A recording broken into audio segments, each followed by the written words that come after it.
Ahí estaba yo, en la puerta del aeropuerto, con mi maleta en la mano y la emoción de una niña pequeña. Acababa de pagar $80,000 por este viaje familiar navideño. Mi hijo Matías me había convencido diciéndome que sería perfecto para unirnos después de tantos años de distancia. Cecilia, mi nuera, había sonreído tanto cuando le conté sobre mi decisión de costear todo el viaje para la familia. Era mi regalo de Navidad, mi forma de demostrarles cuánto los amaba. Pero cuando llegué al mostrador junto a ellos, mi mundo se desplomó. Matías me miró con una frialdad que jamás había visto en sus ojos y dijo las palabras que cambiarían mi vida para siempre. No hay boleto para ti, mamá. Vete a casa. Me quedé ahí parada, sin entender.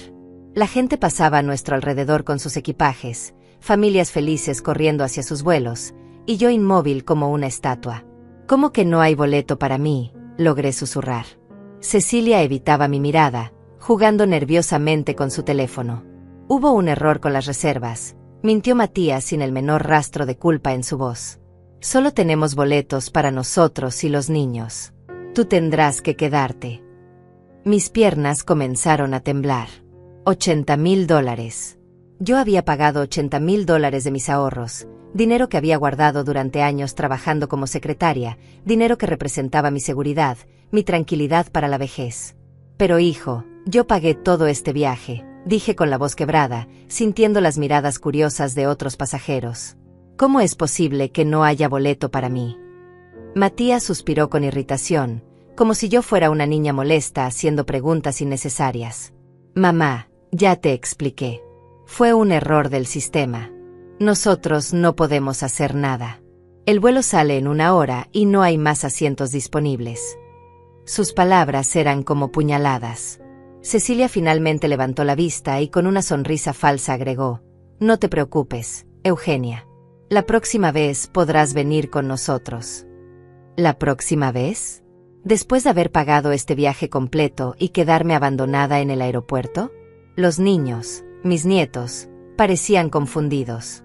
El pequeño se acercó a mí y preguntó: Abuela, ¿por qué no vienes con nosotros? Antes de que pudiera responder, Matías lo tomó de la mano bruscamente. Vamos, se nos hace tarde. Y así, sin más explicaciones, sin un abrazo de despedida, sin siquiera una disculpa sincera, se fueron. Los vi alejarse hacia la puerta de embarque con el equipaje que yo había ayudado a comprar, con la ropa nueva que había costeado para que lucieran bien en el viaje, con los boletos que salieron de mi cuenta bancaria. Me quedé sola en medio del aeropuerto, con mi maleta inútil y el corazón destrozado en 1000 pedazos. La humillación era insoportable. Otros pasajeros me miraban con curiosidad y lástima. Una señora mayor se acercó y me preguntó si me encontraba bien. No pude responder. Las lágrimas comenzaron a brotar sin control. Mi hijo, logré decir entre sollozos. Mi hijo me dejó aquí. Ella me acompañó hasta una silla y me trajo un vaso de agua. ¿Cómo puede un hijo hacer esto a su madre?, me preguntaba una y otra vez. La bondad de esa extraña contrastaba dolorosamente con la crueldad de mi propia familia. Regresé a casa en taxi, llorando en silencio mientras el conductor me miraba por el espejo retrovisor con lástima. $80,000. Prácticamente todos mis ahorros se habían esfumado en un instante. Durante el trayecto, recordé cada detalle de cómo había llegado a esa situación. Matías había llegado a mi casa hace 2 meses, más cariñoso de lo usual. Me había hablado sobre lo importante que era la familia, sobre cómo los niños necesitaban crear recuerdos con su abuela.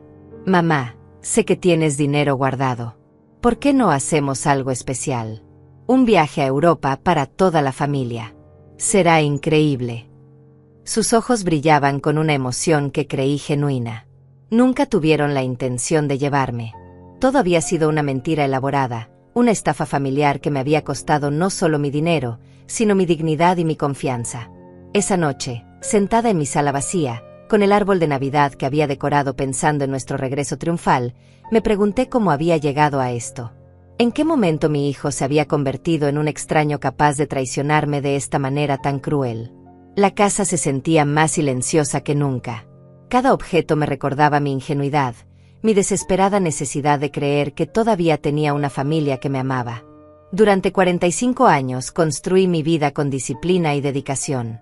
Después de que mi esposo muriera cuando Matías tenía apenas 12 años, me convertí en el sostén único de nuestro hogar. Trabajé como secretaria en una empresa de contabilidad desde las 7 de la mañana hasta las 6 de la tarde, y por las noches daba clases particulares de mecanografía para ganar dinero extra. Cada peso que entraba a casa tenía un destino específico: comida, educación de Matías, renta, y si sobraba algo, lo guardaba religiosamente en mi cuenta de ahorros. Mi rutina era perfecta, predecible, tranquila.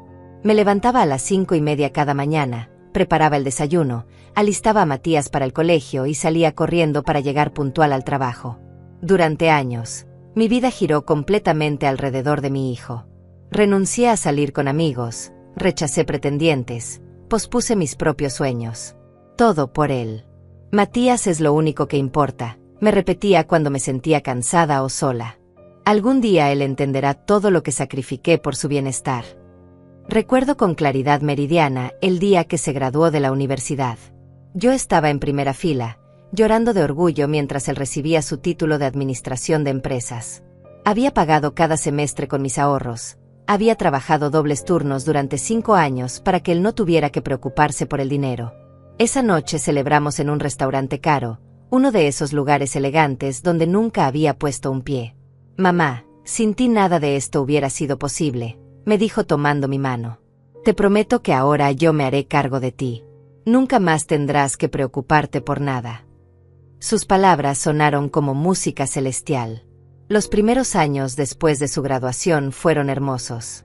Matías consiguió un buen empleo, se casó con Cecilia, una chica que parecía dulce y respetuosa. Yo pensé que finalmente tendría la familia grande que siempre había soñado. Cuando nacieron los niños, mis nietos, sentí que mi corazón se expandía de felicidad.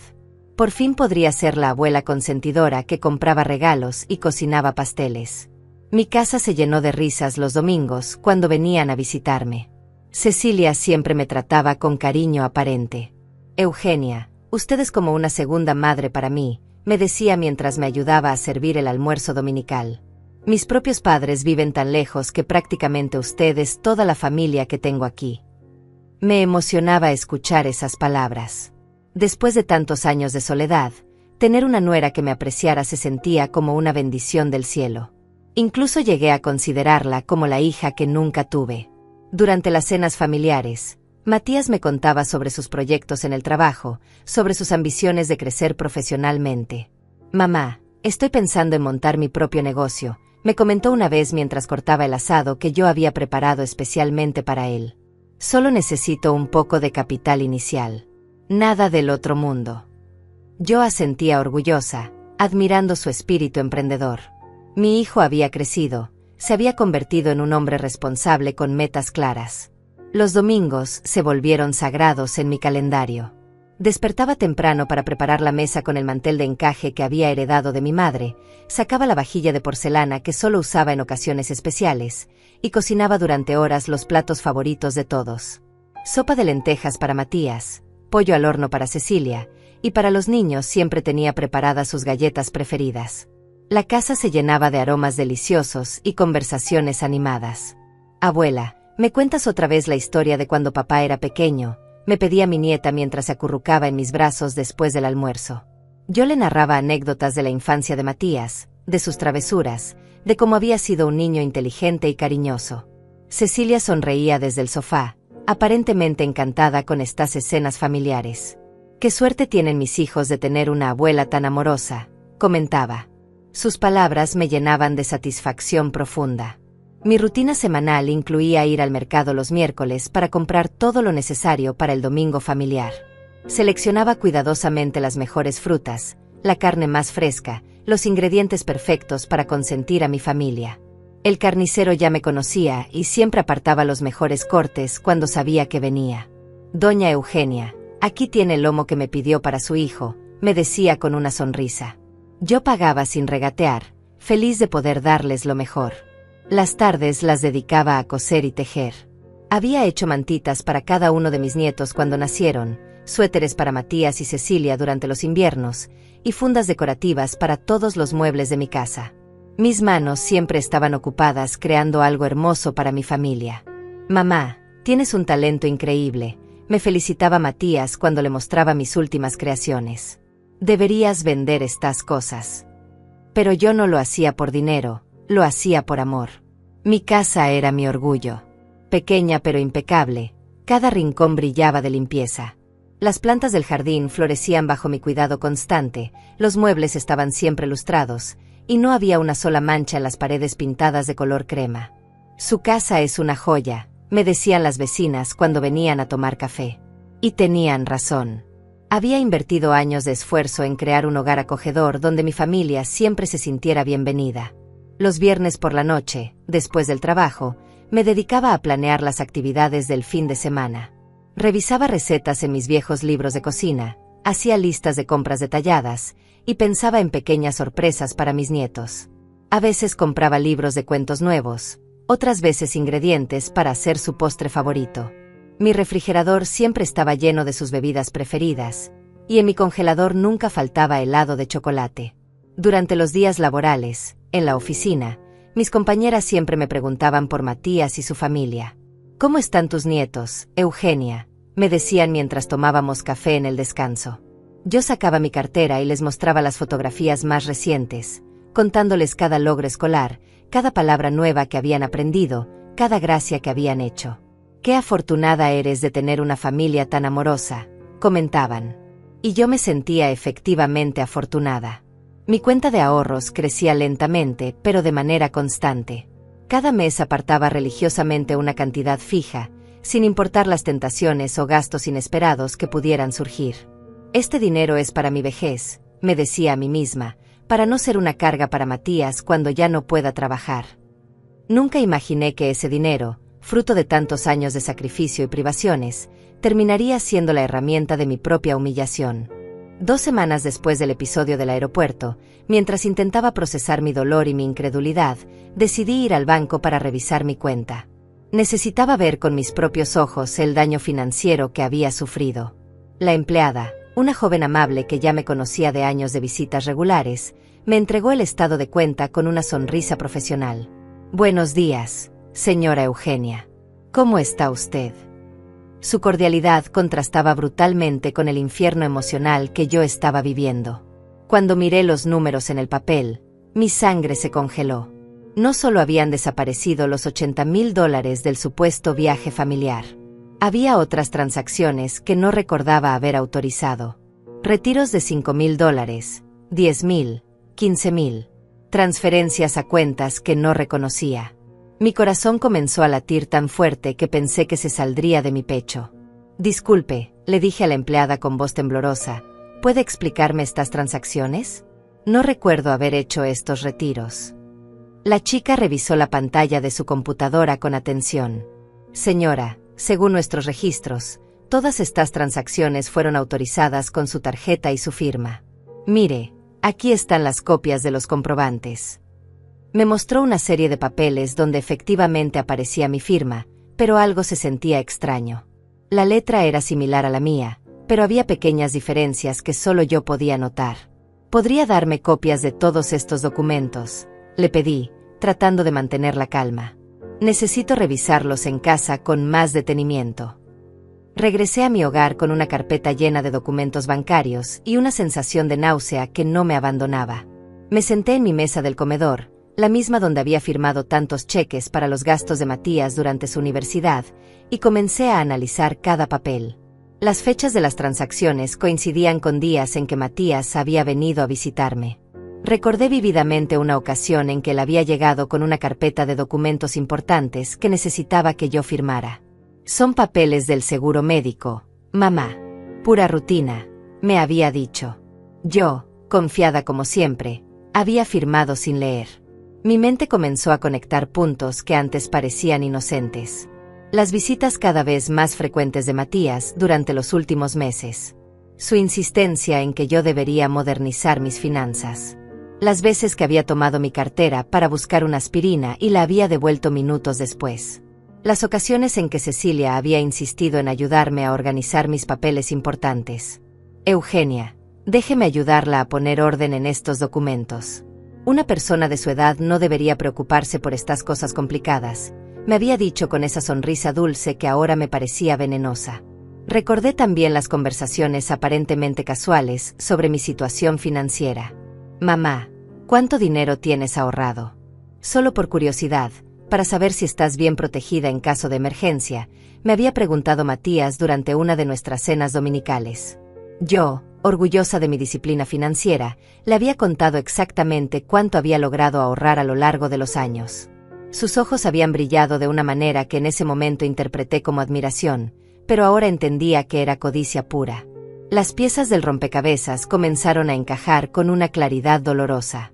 Cecilia siempre encontraba excusas para quedarse sola en mi casa mientras yo salía a hacer mandados. No se preocupe, Eugenia, yo me quedo cuidando a los niños mientras usted va al mercado, me decía. Durante esas ausencias, ella tenía acceso completo a mis documentos personales, a mi escritorio, a todos mis papeles importantes. ¿Cuántas veces había fotografiado mi información bancaria? ¿Cuántas veces había practicado mi firma hasta perfeccionarla?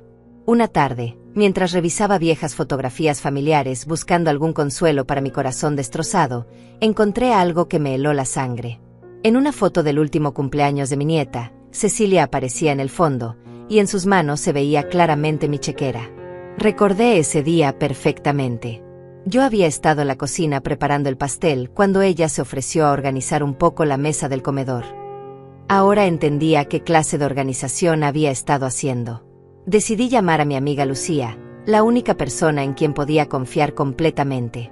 Lucía y yo habíamos trabajado juntas durante años, y ella conocía mejor que nadie mi situación familiar. Eugenia, siempre me pareció extraño que Matías y Cecilia fueran tan cariñosos contigo justo después de enterarse de tus ahorros, me dijo cuando le conté todo.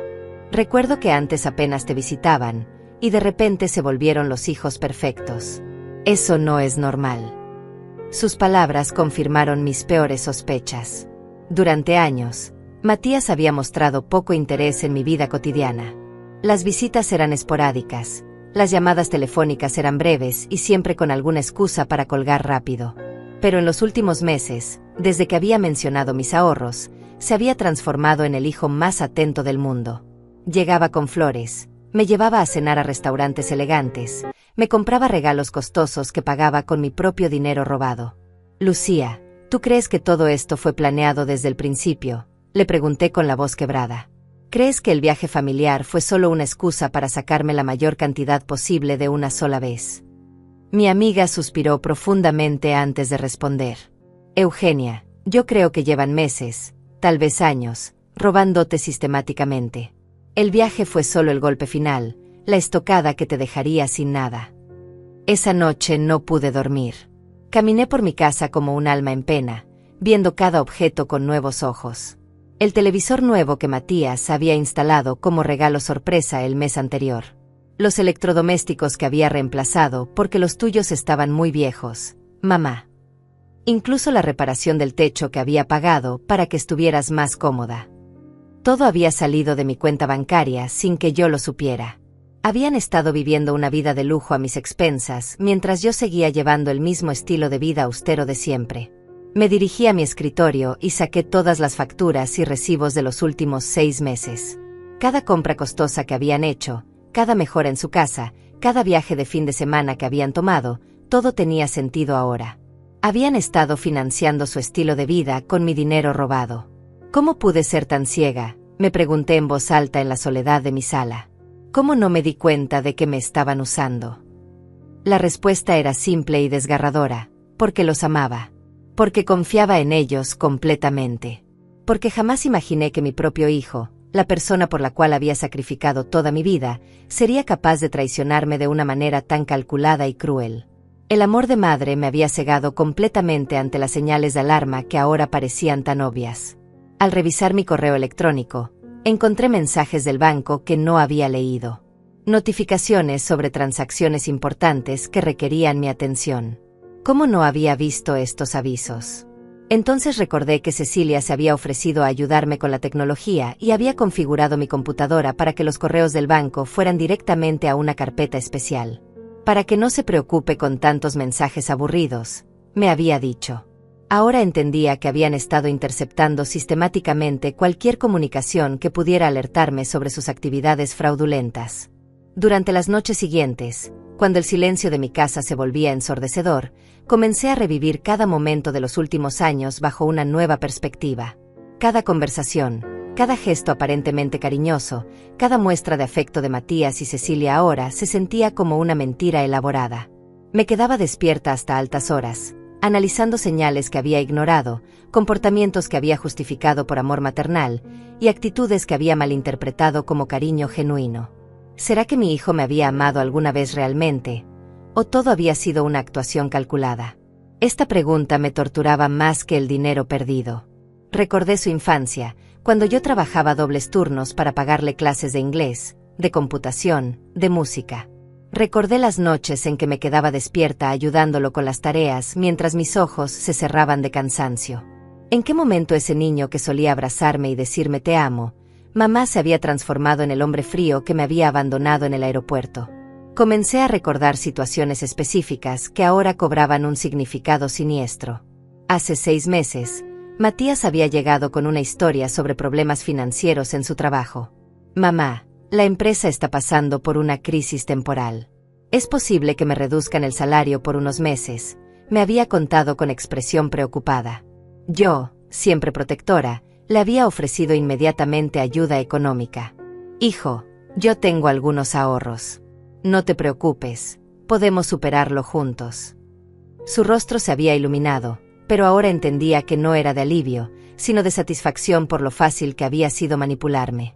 Recordé también las veces que Cecilia había llegado con historias emotivas sobre gastos inesperados. Eugenia, el niño necesita un tratamiento dental especial que no cubre el seguro médico, me había dicho con lágrimas en los ojos. No sabemos cómo vamos a pagarlo. Por supuesto, yo había sacado mi chequera inmediatamente. Los nietos son lo más importante, le había dicho mientras firmaba un cheque por $5,000. Ahora me preguntaba si alguna vez había existido realmente ese tratamiento dental, o si había sido otra mentira para vaciar mi cuenta. La manipulación había sido tan sutil, tan gradual, que no me había dado cuenta de que estaba siendo drenada económicamente. Cada solicitud de ayuda venía acompañada de tanto cariño aparente, tantos abrazos, tantas palabras dulces, que yo me sentía afortunada de poder ayudar a mi familia. Eres la mejor madre del mundo, me decía Matías después de cada transferencia bancaria. No sé qué haríamos sin ti. Esas palabras que antes llenaban mi corazón de felicidad ahora sonaban como el veneno más cruel. Pensé en todos los sacrificios que había hecho durante mi vida por Matías. Las veces que había comido arroz con huevos durante semanas para poder pagarle libros nuevos. Las ocasiones en que había caminado kilómetros bajo la lluvia para ahorrar el dinero del transporte y poder comprarle los zapatos deportivos que tanto quería. Los inviernos en que había usado el mismo abrigo viejo para poder pagarle clases particulares. Todo ese amor, toda esa dedicación, ¿había significado tan poco para él? Recordé el día en que me había enfermado gravemente hace 3 años. Había tenido una neumonía que me mantuvo en cama durante 2 semanas. Matías había venido a visitarme una sola vez, y esa visita había durado apenas 20 minutos. Mamá, tengo mucho trabajo. Cecilia vendrá a cuidarte, me había dicho mientras salía apresuradamente. Cecilia efectivamente había venido, pero ahora me daba cuenta de que sus visitas coincidían con los días en que yo recibía cheques de pensión o tenía dinero en efectivo en casa. ¿Había estado robándome incluso mientras estaba enferma y vulnerable?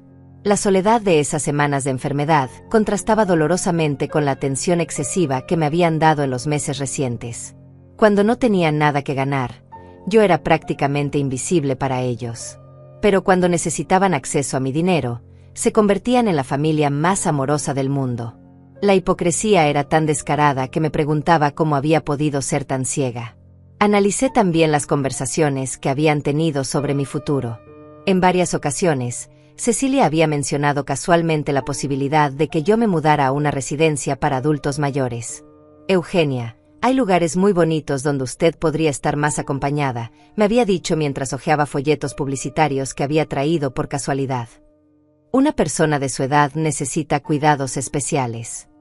Yo siempre había rechazado la idea, diciendo que me sentía perfectamente capaz de cuidar mi propia casa. Pero ahora entendía que ellos habían estado planeando deshacerse de mí una vez que hubieran agotado mis recursos financieros. Durante una de esas conversaciones sobre residencias, Matías había comentado: «Mamá, Sería más fácil para nosotros visitarte si estuvieras en un lugar central. ¿Visitarme? Si en los últimos años las visitas habían sido cada vez más espaciadas, excepto cuando necesitaban algo de mí. La ironía era cruel. Querían internarme en una residencia para visitarme más, cuando en realidad solo me visitaban para robarme. Comencé a entender también por qué habían sido tan insistentes en que les diera una llave extra de mi casa. Es por seguridad, mamá, me había dicho Matías. Si te pasa algo, necesitamos poder entrar rápidamente. Yo, conmovida por su aparente preocupación, les había dado no solo una llave, sino también las combinaciones de mi caja fuerte y los códigos de mi sistema de alarma. Prácticamente les había entregado acceso total a mi vida y mis pertenencias. Recordé las veces que había llegado a casa y había encontrado pequeños detalles fuera de lugar. Papeles ligeramente movidos de su posición original, cajones que no recordaba haber abierto, documentos que parecían haber sido revisados. En ese momento lo atribuía a mi edad, pensando que tal vez mi memoria me estaba fallando. Pero ahora sabía que ellos habían estado registrando mi casa sistemáticamente, buscando información financiera, documentos importantes, cualquier cosa que pudieran usar en mi contra. La planificación había sido meticulosa. Habían estudiado mis hábitos, mis horarios, mis rutinas. Sabían exactamente cuándo estaba fuera de casa, cuándo recibía ingresos, cuándo tenía dinero disponible. Habían convertido mi amor maternal en su arma más poderosa, usando mi necesidad de sentirme útil y querida como la herramienta perfecta para manipularme. ¿Pero hasta dónde llegaba esta traición? ¿Cuánto tiempo llevaban planeando esto? Comencé a sospechar que la decisión de Matías de casarse con Cecilia también había sido estratégica. Ella había aparecido en nuestras vidas justo cuando yo había comenzado a hablar más abiertamente sobre mis ahorros para la jubilación. ¿Había sido una coincidencia? ¿O Matías había buscado específicamente una cómplice para su plan de robarme? Recordé la primera vez que conocí a Cecilia. Había sido encantadora, pero también muy curiosa sobre mi situación financiera. Sus preguntas habían parecido inocentes en ese momento. Eugenia, ¿usted trabajó toda su vida en el mismo lugar? ¡Qué estabilidad tan admirable! Seguramente logró ahorrar mucho dinero. Yo, orgullosa de mi disciplina financiera, había compartido detalles sobre mi situación económica que ahora entendía habían sido información valiosa para sus planes futuros. La traición se sentía como capas y capas de mentiras que se iban revelando una tras otra. Cada recuerdo que revisaba mostraba una nueva dimensión de su engaño.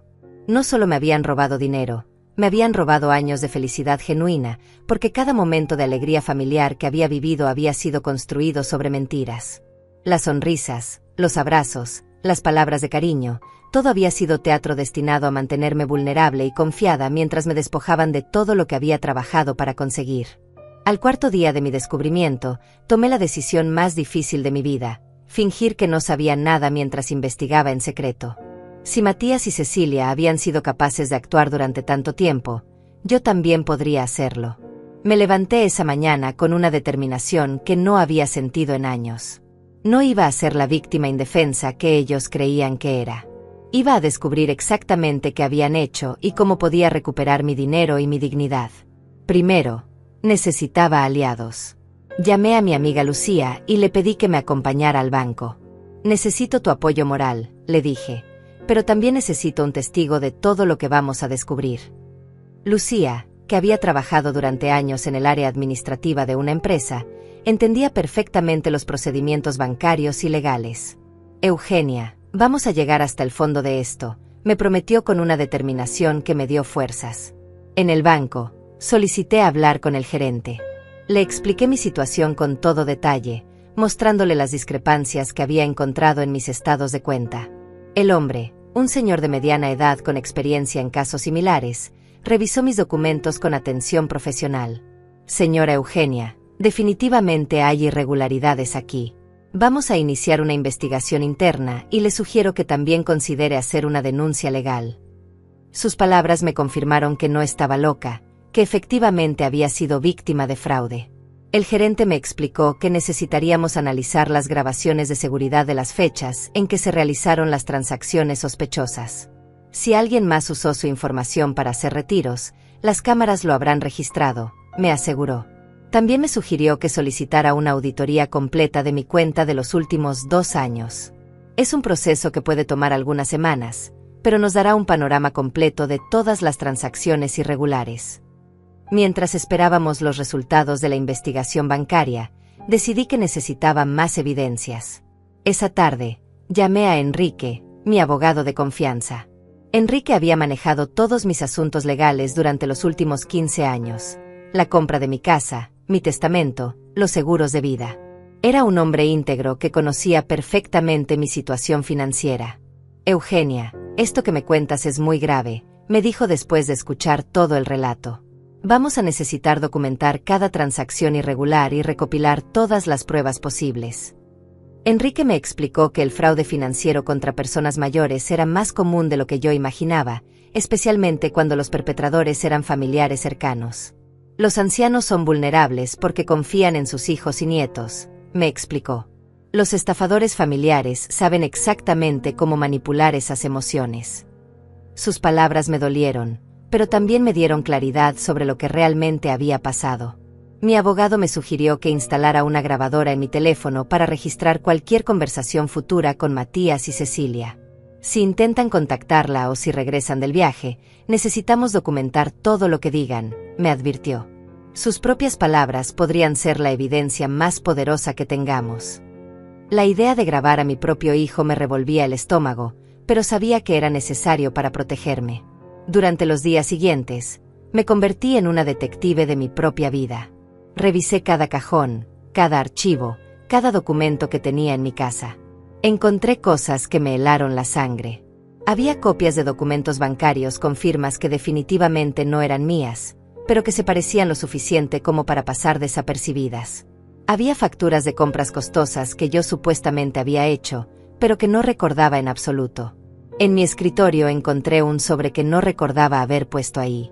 Adentro había fotografías de mi tarjeta de crédito, por ambos lados, incluyendo el código de seguridad. Las fotos habían sido tomadas con teléfono celular, probablemente durante una de las visitas dominicales cuando yo estaba distraída en la cocina. La evidencia era tan clara, tan descarada, que no podía creer mi propia ingenuidad. Revisé también mi computadora y encontré que mi contraseña del banco había sido cambiada recientemente. Cuando llamé para verificar, me dijeron que la modificación se había hecho desde mi propia computadora, pero en una fecha en que yo no había estado en casa. Cecilia tenía acceso a mi casa esos días, porque yo le había dado las llaves para que regara las plantas mientras estaba en el hospital para unos análisis de rutina. Lucía me ayudó a revisar mis recibos telefónicos de los últimos meses. Descubrimos llamadas a números que no reconocía, llamadas que habían sido hechas desde mi teléfono mientras yo no estaba en casa. Cuando investigamos esos números, descubrimos que pertenecían a empresas de préstamos rápidos y casas de empeño. ¿Habían estado usando mi identidad para obtener créditos adicionales? La investigación se volvió más compleja cuando Enrique descubrió que habían intentado cambiar el beneficiario de mi seguro de vida. Los documentos estaban en proceso, pero afortunadamente no habían sido completados antes de que yo descubriera el fraude. Eugenia, si esto hubiera prosperado, usted hubiera perdido el control total sobre sus beneficios, me explicó mi abogado. Estaban planeando algo mucho más grande que simplemente robarle dinero de su cuenta corriente. Enrique también descubrió que habían estado pagando servicios caros a mi nombre sin mi conocimiento. Suscripciones a canales premium de televisión, planes de telefonía celular para múltiples líneas, incluso un préstamo para automóvil que aparecía vinculado a mi información crediticia. Han estado viviendo completamente a sus expensas durante mucho más tiempo del que usted sospecha, me informó. Durante una de mis visitas al banco para revisar más documentos, la empleada que siempre me había atendido me confesó algo inquietante. Señora Eugenia, su hijo venía frecuentemente a hacer transacciones en su nombre. Siempre traía documentos que parecían estar en orden, y decía que usted lo había enviado porque tenía problemas de salud. La chica parecía genuinamente preocupada. Nosotros nunca sospechamos nada porque él conocía todos sus datos personales y tenía copias de sus documentos de identidad. Esta revelación me destrozó emocionalmente, pero también me dio más evidencias. Matías había estado visitando el banco regularmente, haciéndose pasar por mi representante autorizado. Había inventado historias sobre mi supuesta mala salud para justificar por qué yo no podía ir personalmente. La empleada me mostró registros de al menos 12 visitas en los últimos 6 meses, cada una resultando en retiros significativos. Decidí también investigar sus propias finanzas. Con la ayuda de Enrique, descubrimos que Matías y Cecilia habían hecho compras importantes en los últimos meses que no coincidían con sus ingresos declarados. Un automóvil nuevo, renovaciones costosas en su casa, un viaje a Europa el mes anterior al supuesto viaje familiar. Todo pagado con dinero que no podían justificar legalmente. La evidencia más devastadora llegó cuando Enrique consiguió acceso a algunos de sus registros financieros a través de la investigación legal.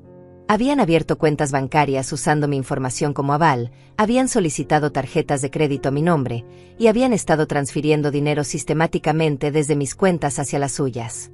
El fraude no había comenzado con el viaje navideño. Ese había sido simplemente el golpe final de una operación que llevaba más de 2 años en ejecución.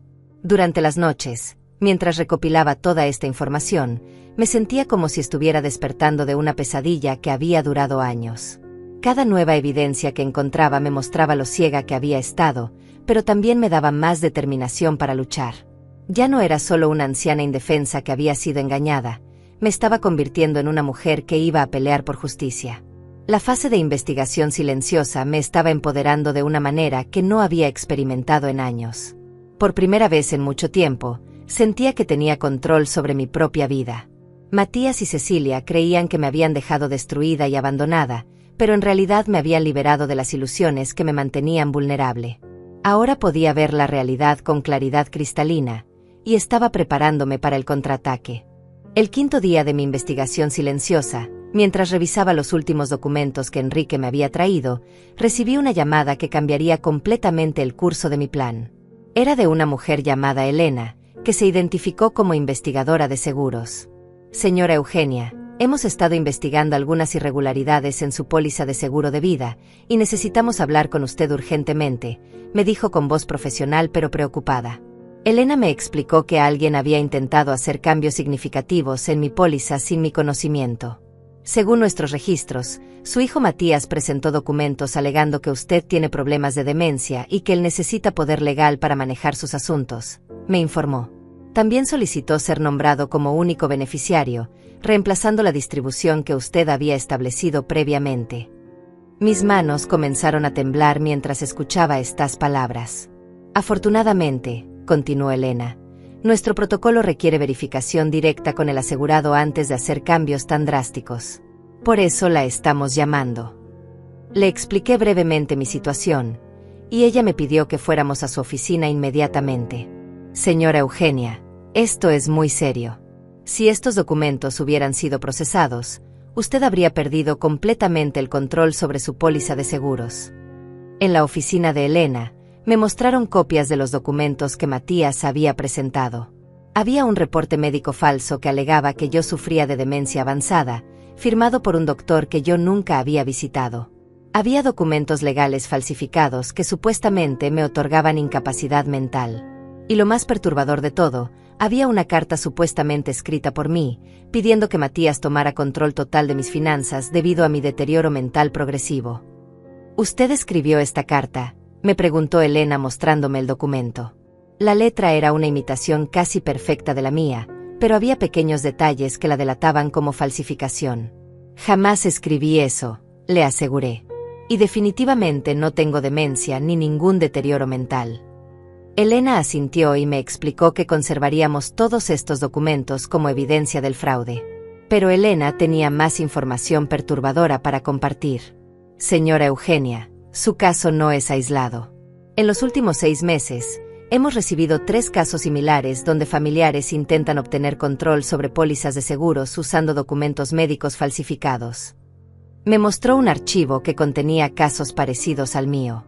En todos estos casos, los perpetradores siguieron el mismo patrón. Primero drenaron las cuentas bancarias, luego intentaron obtener control sobre los seguros de vida. La revelación más impactante llegó cuando Elena me contó sobre una investigación más amplia que estaban conduciendo. Creemos que existe una red organizada que se especializa en este tipo de fraude contra personas mayores, me explicó. Su nuera, Cecilia, aparece en otros 2 casos que estamos investigando. Parece que ella ha estado involucrada en esquemas similares con otras familias. Esta información me dejó completamente atónita. ¿Cecilia había hecho esto antes? ¿Con otras familias? Matías sabía sobre sus actividades previas, o él también había sido manipulado por ella. Elena me mostró fotografías de vigilancia donde se veía a Cecilia entrando a oficinas de seguros con documentos, acompañada de hombres mayores que no eran Matías. En estos casos, ella se presentaba como nuera preocupada de hombres viudos que supuestamente necesitaban ayuda para manejar sus finanzas. ¿Está diciendo que mi nuera es una estafadora profesional?, pregunté tratando de procesar esta información abrumadora. Eso es exactamente lo que estamos investigando, confirmó Elena. Y basándonos en los patrones que hemos observado, creemos que su matrimonio con Matías podría haber sido parte de una estrategia a largo plazo para acceder a su dinero. Elena me explicó que necesitarían mi cooperación para tender una trampa cuando Matías y Cecilia regresaran de su viaje. Si logramos que admitan sus intenciones o que intenten proceder con más documentos fraudulentos, tendremos evidencia suficiente para procesar a toda la red, me dijo. Estaría dispuesta a ayudarnos. Por supuesto que acepté. Ya no era solo mi dinero lo que estaba en juego, otras personas mayores estaban siendo victimizadas por la misma red. Durante los días siguientes, Elena y su equipo me entrenaron sobre cómo actuar cuando Matías y Cecilia regresaran. Me enseñaron a usar un dispositivo de grabación oculto y me dieron un teléfono especial que podía activar una señal de emergencia si me sentía en peligro. Su seguridad es nuestra prioridad, me aseguró Elena. Tendremos agentes posicionados cerca de su casa en todo momento. Mientras tanto, seguí recopilando evidencia con la ayuda de Enrique y Lucía. Descubrimos que Cecilia había estado usando múltiples identidades falsas para abrir cuentas bancarias. Tenía al menos 3 tarjetas de identificación diferentes, todas con su fotografía pero con nombres distintos. ¿Cuánto tiempo llevaba operando de esta manera? ¿Cuántas familias había destruido antes que la mía? Enrique también descubrió que el apartamento donde supuestamente vivían Matías y Cecilia estaba rentado bajo uno de los nombres falsos de ella. Eugenia, es posible que ni siquiera estén legalmente casados, me informó. No encontramos registro de matrimonio bajo sus nombres reales. Esta revelación añadió otra capa de traición a la situación. ¿Mis nietos eran realmente mis nietos? ¿O eso también era parte de la mentira? Durante una de nuestras reuniones de planificación, Elena me contó más detalles sobre los otros casos. Una de las víctimas anteriores era un viudo de 75 años que perdió más de $200,000 antes de que pudiéramos intervenir, me relató. Cecilia se había hecho pasar por su nuera durante casi 3 años. El hombre murió de un ataque cardíaco cuando se enteró de la verdad. Sus palabras me hicieron realizar que yo había tenido suerte de descubrir el fraude cuando lo hice. La investigación también reveló que Matías y Cecilia habían estado planeando mi accidente una vez que hubieran agotado todos mis recursos. Elena me mostró mensajes de texto interceptados donde discutían la posibilidad de que yo sufriera una caída o tuviera problemas de salud que requirieran hospitalización permanente. Señora Eugenia, estos mensajes sugieren que su vida podría haber estado en peligro real, me advirtió. Esta revelación me aterrorizó más que la pérdida del dinero. ¿Realmente habrían sido capaces de hacerme daño físico? ¿O matarme? Los mensajes que Elena me mostró eran tan fríos, tan calculadores, que me costaba creer que mi propio hijo hubiera participado en escribirlos. Cuando la vieja esté fuera del camino, podremos vender la casa y desaparecer, decía uno de los mensajes atribuidos a Matías. Elena me explicó que la red funcionaba con un sistema muy organizado.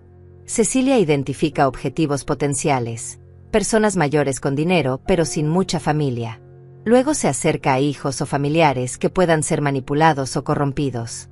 En algunos casos, los familiares son cómplices voluntarios. En otros, son víctimas secundarias que también están siendo manipulados. ¿En qué categoría estaba Matías? ¿Era un criminal o otra víctima?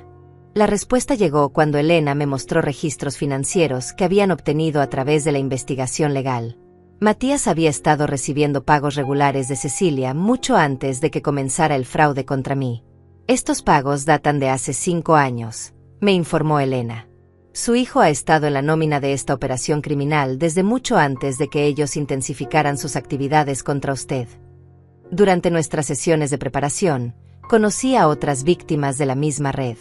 Había un hombre de 80 años que había perdido su casa y todos sus ahorros. Una mujer de 72 años que había sido internada en un asilo contra su voluntad mientras vaciaban sus cuentas. Escuchar sus historias me llenó de una furia que nunca había experimentado antes.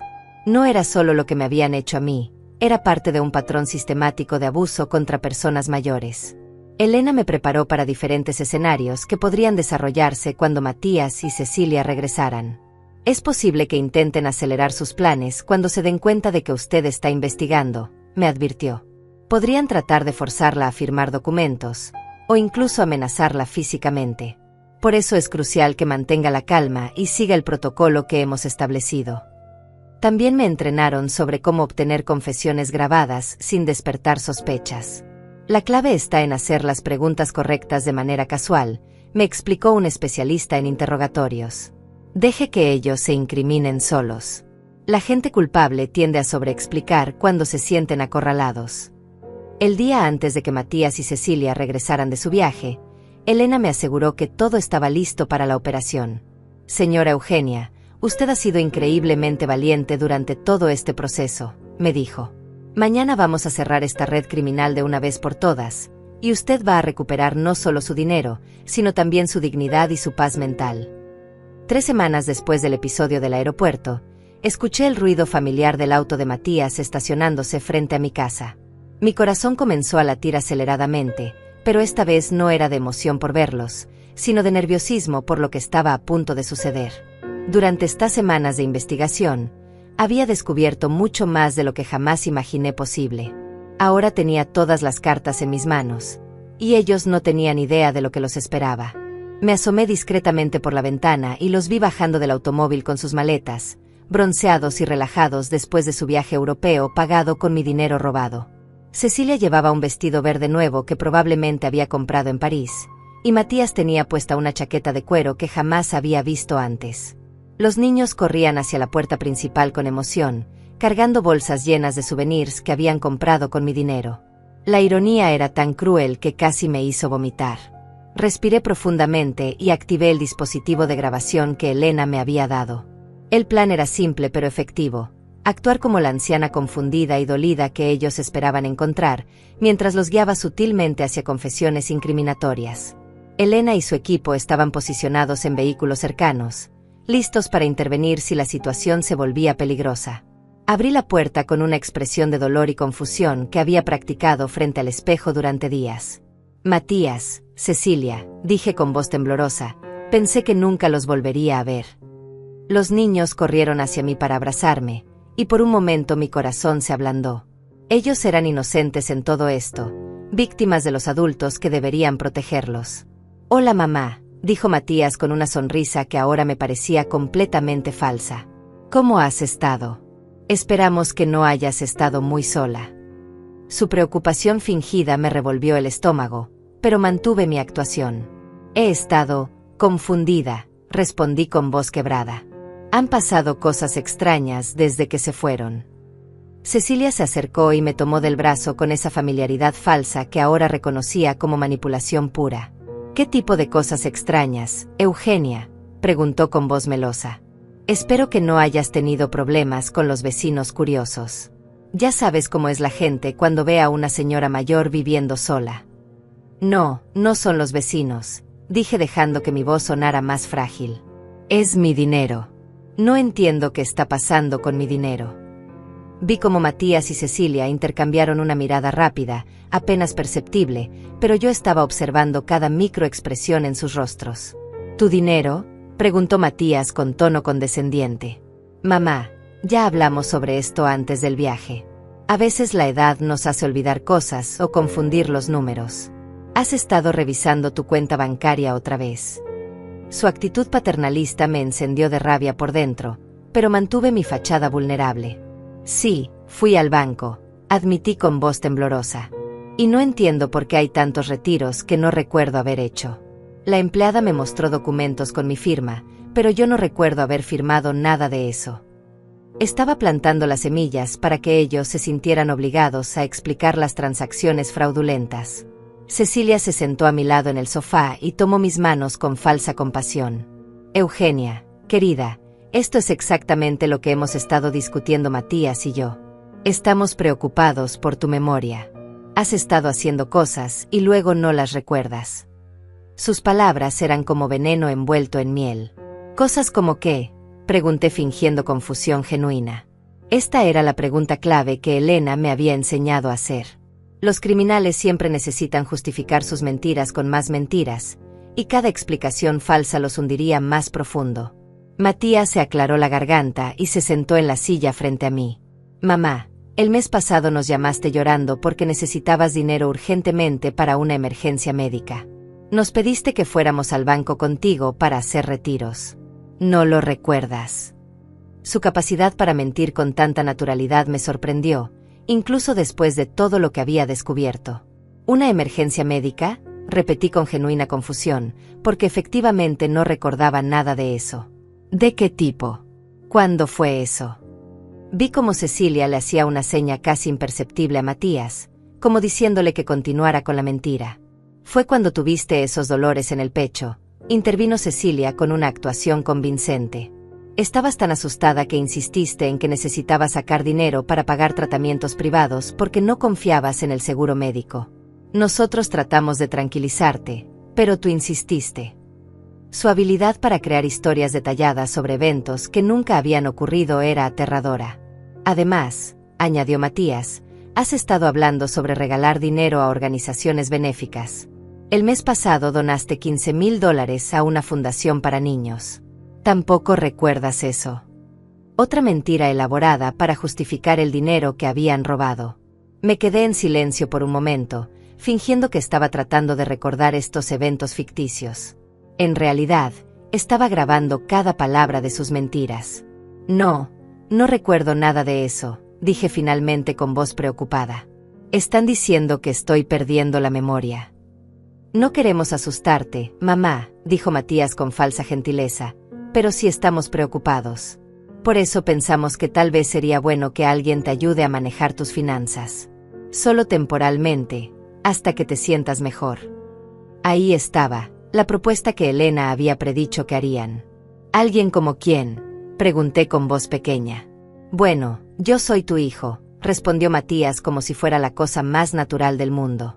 Podría hacerme cargo de tus cuentas bancarias, asegurarme de que no hagas transacciones que después no recuerdas. Sería más seguro para ti.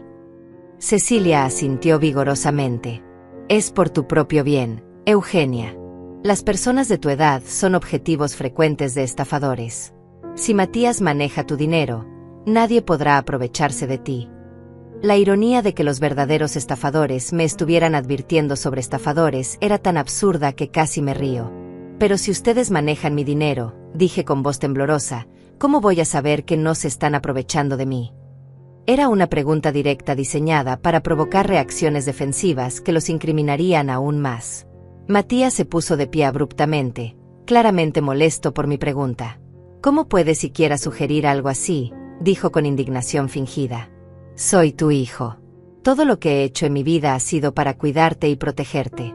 ¿Realmente crees que te robaría? Su actuación era convincente, pero yo conocía la verdad. No, por supuesto que no, me apresuré a decir, retrocediendo ante su agresividad. Es solo que estoy confundida. No entiendo qué está pasando conmigo. Volví a asumir el papel de anciana vulnerable para calmar su ira. Cecilia intervino con voz suave pero firme. Eugenia, creo que deberíamos llevarte a ver a un doctor. Un especialista en memoria. Para que puedas tener paz mental sobre tu condición. Sabía exactamente hacia dónde se dirigía esta conversación. Elena me había advertido que intentarían obtener un diagnóstico médico falso para justificar tomar control legal sobre mis finanzas. Ya tengo doctor, protesté débilmente. El doctor Ramírez me ha atendido durante años y siempre dice que estoy bien. Pero mamá, insistió Matías, el doctor Ramírez es médico general.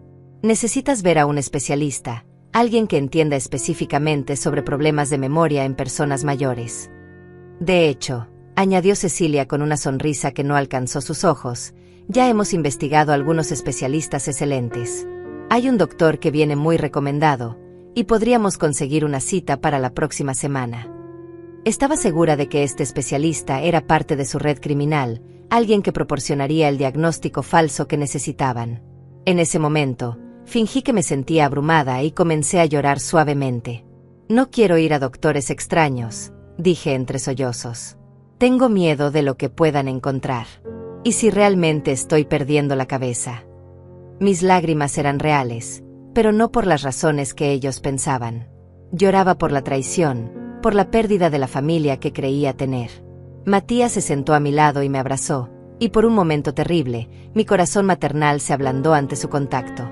Pero entonces recordé todas las evidencias que había recopilado, todos los documentos falsificados, todos los robos sistemáticos. Este abrazo era solo otra herramienta de manipulación. No llores, mamá, me susurró al oído. Vamos a cuidarte. Nunca tienes que preocuparte por nada mientras yo esté aquí. Sus palabras sonaban hermosas, pero yo sabía que eran mentiras. Elena había predicho exactamente este momento, el momento en que me ofrecerían protección mientras me despojaban del último vestigio de independencia. Está bien, dije secándome las lágrimas y fingiendo resignación. Si ustedes creen que es lo mejor para mí, confío en su juicio. Vi cómo se relajaron inmediatamente al escuchar mi aparente sumisión. Cecilia incluso sonrió con lo que parecía ser alivio genuino. Eres muy sabia, Eugenia. Tomar esta decisión ahora te va a ahorrar muchos problemas en el futuro. Matías se levantó del sofá con energía renovada. Perfecto, mamá. Mañana mismo podemos ir al banco y hacer los arreglos necesarios para transferir el control de tus cuentas. También programaremos la cita con el especialista para que tengas paz mental sobre tu condición. La velocidad con la que querían proceder confirmaba mis sospechas. Necesitaban actuar rápido antes de que yo cambiara de opinión o descubriera más sobre sus actividades. ¿Tan pronto?, pregunté con voz temblorosa. ¿No deberíamos pensarlo un poco más? No, mamá, respondió Cecilia con firmeza. Mientras más tiempo pasemos sin tomar medidas, más vulnerable estarás. Ya has perdido bastante dinero sin darte cuenta. No podemos permitir que eso continúe. En ese momento, fingí recordar algo importante. Oh, pero hay algo que debo contarles, dije con expresión preocupada. Mientras ustedes estuvieron fuera, un hombre del banco vino a visitarme. Dijo algo sobre irregularidades en mi cuenta. Mentí deliberadamente para ver sus reacciones. Sus rostros se tensaron inmediatamente. ¿Un hombre del banco vino aquí?, preguntó Matías con voz aguda. ¿Qué tipo de irregularidades mencionó? Podía ver el pánico creciendo en sus ojos. No entendí muy bien, respondí fingiendo confusión. Habló sobre transacciones que no coincidían con mis patrones habituales o algo así. Me dijo que podría ser víctima de fraude. Cecilia y Matías intercambiaron miradas alarmadas. Mamá, espero que no le hayas dado ninguna información a ese hombre, dijo Cecilia con urgencia. Los estafadores frecuentemente se hacen pasar por empleados bancarios para obtener datos personales de personas mayores. Su capacidad para proyectar sus propios crímenes sobre otros era asombrosa. Le dije que tenía que preguntarles a ustedes primero. Mentí. Él dijo que regresaría la próxima semana para hablar conmigo nuevamente. Vi cómo el pánico se intensificaba en sus expresiones. Estaban calculando mentalmente cuánto tiempo tenían antes de que su esquema fuera descubierto por las autoridades bancarias. Definitivamente es un estafador, declaró Matías con convicción forzada. Mamá, bajo ninguna circunstancia debes hablar con esa persona cuando regrese.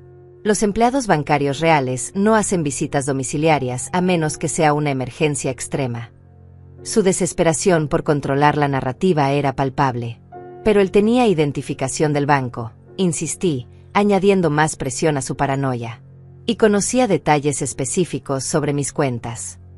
La identificación se puede falsificar fácilmente, respondió Cecilia rápidamente. Y si alguien tiene acceso a tu información bancaria, podrían conocer esos detalles sin ser empleados legítimos. En ese momento, decidí aumentar la tensión aún más. Él también mencionó algo sobre investigar a personas que tienen acceso a mi información financiera, dije observando cuidadosamente sus reacciones. Dijo que los casos de fraude familiar están aumentando y que tenían que verificar a todas las personas que manejan asuntos financieros de adultos mayores. El color se drenó completamente del rostro de Matías. ¿Mencionó específicamente el fraude familiar?, preguntó con voz estrangulada. Sí, confirmé. Dijo que los hijos y nueras son frecuentemente los perpetradores porque tienen fácil acceso a documentos e información personal. Cada palabra que decía era como un clavo en el ataúd de su compostura. Cecilia comenzó a caminar nerviosamente por la sala. Eugenia, esto es muy preocupante. Si hay investigadores haciendo preguntas sobre tu familia, podrían estar tratando de crear problemas donde no los hay. Su intento de minimizar la situación era desesperado. Tal vez deberíamos consultar con un abogado antes de hablar con cualquier investigador. ¿Un abogado?, repetí con sorpresa fingida. ¿Por qué necesitaríamos un abogado si no hemos hecho nada malo? La pregunta los puso en una posición imposible. Si decían que necesitaban protección legal, estarían admitiendo implícitamente que había algo que ocultar. Si decían que no la necesitaban, parecería sospechoso que hubieran sugerido consultar con uno. Matías trató de recuperar el control de la conversación. No es que hayamos hecho algo malo, mamá. Es solo que los investigadores a veces malinterpretan situaciones inocentes. Si nosotros te hemos ayudado con transacciones bancarias en el pasado, podrían verlo como sospechoso sin entender el contexto completo. ¿Qué tipo de contexto?, pregunté con inocencia estudiada. Era otra pregunta diseñada para forzarlos a elaborar sus mentiras. Bueno, comenzó Cecilia, claramente improvisando, como cuando te ayudamos a hacer esas donaciones caritativas que querías hacer. O cuando te acompañamos al banco para los retiros de emergencia médica. Un investigador podría pensar que te estábamos presionando, cuando en realidad solo estábamos ayudándote a hacer lo que tú querías hacer. En ese momento, el teléfono sonó. Era parte del plan de Elena, una llamada programada para aumentar la presión psicológica. ¿Contesto?, pregunté mirándolos nerviosamente. No, dijeron ambos al unísono, lo cual fue muy revelador. Déjalo sonar, añadió Matías. Podría ser ese supuesto investigador bancario tratando de presionarte. El teléfono sonó varias veces antes de detenerse, pero pocos minutos después comenzó a sonar nuevamente. Parece urgente, comenté. Tal vez debería contestar. Absolutamente no, insistió Cecilia con voz firme. Si es realmente importante, dejarán un mensaje. Su negativa a permitirme contestar el teléfono reveló claramente su intención de aislarme de cualquier contacto externo que pudiera interferir con sus planes. Elena había predicho exactamente esta reacción. Los criminales siempre tratan de controlar la comunicación de sus víctimas para mantener su influencia. Después de que el teléfono dejó de sonar, Matías se acercó a mí con determinación renovada. Mamá, creo que deberíamos acelerar nuestros planes. En lugar de esperar hasta mañana, ¿por qué no vamos al banco esta tarde? Podemos arreglar todo antes de que ese supuesto investigador cause más confusión. Esta tarde, repetí con sorpresa genuina. Su prisa era tan obvia que incluso alguien verdaderamente confundido se daría cuenta. ¿No es muy apresurado? Ni siquiera he tenido tiempo de procesar todo lo que me están diciendo sobre mi memoria. Es precisamente por eso que necesitamos actuar rápido, insistió Cecilia. Mientras más tiempo pases preocupándote por estos temas, más estrés te causará. Una vez que Matías esté manejando tus finanzas, podrás relajarte y no preocuparte por nada de esto nunca más. La ironía de sus palabras era casi cómica. Me estaban diciendo que robarme completamente mi independencia financiera me daría paz mental. Pero, objeté débilmente, ¿no debería entender mejor qué documentos estaría firmando? Mi amiga Lucía siempre dice que nunca se debe firmar nada sin leerlo cuidadosamente. Al mencionar a Lucía, vi cómo se tensaron nuevamente. ¿Le has contado a Lucía sobre tus problemas de memoria?, preguntó Matías con voz tensa. No quisiéramos que se preocupara innecesariamente, o peor aún, que esparciera rumores sobre tu condición. No, no le he contado nada específico, mentí. Solo le mencioné que me sentía confundida últimamente. En realidad, Lucía sabía todo sobre la investigación y estaba esperando mi señal para intervenir si fuera necesario. Bien, respondió Cecilia con alivio evidente. Es mejor mantener estos asuntos en familia hasta que tengamos todo resuelto. No queremos que los vecinos o amigos comiencen a hacer preguntas o a interferir con decisiones que son puramente familiares. Su insistencia en el secreto era otra señal de alarma clásica. Elena me había enseñado que los estafadores siempre tratan de aislar a sus víctimas de sus sistemas de apoyo. Al mantenerme alejada de Lucía y otros amigos, sería más fácil manipularme sin interferencia externa. En ese momento, decidí que tenía suficiente evidencia grabada para proceder con la siguiente fase del plan. Está bien, dije con resignación fingida. Si ustedes creen que ir al banco esta tarde es lo mejor, confío en su juicio. Solo espero que estén haciendo esto porque me aman y no por alguna otra razón. La culpabilidad que se reflejó momentáneamente en sus rostros fue casi satisfactoria. Pero se recuperaron rápidamente. Por supuesto que es porque te amamos, mamá, dijo Matías acercándose para abrazarme nuevamente. Todo lo que hacemos es para protegerte y cuidarte. Mientras me abrazaba, discretamente activé la señal de emergencia en el dispositivo que Elena me había dado. Era hora de que aparecieran los verdaderos profesionales. 5 minutos después de activar la señal de emergencia, escuchamos el ruido de varios automóviles estacionándose frente a mi casa. Matías y Cecilia se dirigieron inmediatamente hacia la ventana con expresiones de pánico creciente. ¿Quiénes son esas personas?, preguntó Cecilia con voz estrangulada mientras observaba a varios hombres y mujeres en trajes profesionales bajando de los vehículos. No lo sé, mentí con convicción Oscar Borti. Tal vez sean los investigadores del banco que mencioné. El color se drenó completamente de sus rostros cuando vieron a Elena dirigiéndose hacia la puerta principal acompañada de 2 agentes de policía y un oficial de seguros. El timbre sonó con autoridad. Matías me miró con desesperación. Mamá, no abras la puerta. Diles que no es un buen momento, que estás enferma o algo así. Su pánico era tan evidente que incluso los niños comenzaron a preguntar qué estaba pasando. ¿Por qué no debería abrir?, pregunté con inocencia fingida. Si son del banco, tal vez puedan aclarar toda esta confusión sobre mi dinero. Caminé hacia la puerta mientras Matías y Cecilia intercambiaban miradas desesperadas. Abrí la puerta y actué sorprendida de ver a tantas personas. Buenos días, dijo Elena mostrando su identificación oficial. Soy Elena Vargas, investigadora de seguros. Estamos aquí para hablar con la señora Eugenia sobre algunas irregularidades graves que hemos descubierto en sus cuentas financieras y póliza de seguros. Por favor, pasen, dije haciéndome a un lado. Mi hijo y mi nuera están aquí. Tal vez puedan ayudar a aclarar cualquier malentendido. Cuando Elena y su equipo entraron a la sala, Matías y Cecilia estaban de pie como estatuas, claramente calculando si tenían alguna posibilidad de escapar. Señor Matías y señora Cecilia, dijo Elena dirigiéndose directamente a ellos, necesitamos hacerles algunas preguntas sobre transacciones financieras realizadas en nombre de la señora Eugenia. Sacó una carpeta gruesa llena de documentos. Tenemos evidencia de fraude sistemático, falsificación de documentos y robo de identidad que los involucra directamente a ambos. Cecilia inmediatamente adoptó una postura defensiva. No entiendo de qué está hablando. Nosotros solo hemos ayudado a Eugenia con sus finanzas porque ella tiene problemas de memoria. Qué interesante, respondió Elena con una sonrisa fría. Porque según nuestros registros médicos, la señora Eugenia no ha sido diagnosticada con ningún problema de memoria por ningún doctor legítimo. Además, continuó Elena abriendo la carpeta, tenemos evidencia de que ustedes presentaron documentos médicos falsificados alegando que ella tiene demencia avanzada. Le mostró a Cecilia las copias de los reportes falsos. ¿Puede explicar cómo obtuvieron estos documentos de un doctor que la señora Eugenia nunca ha visitado? Matías trató de intervenir.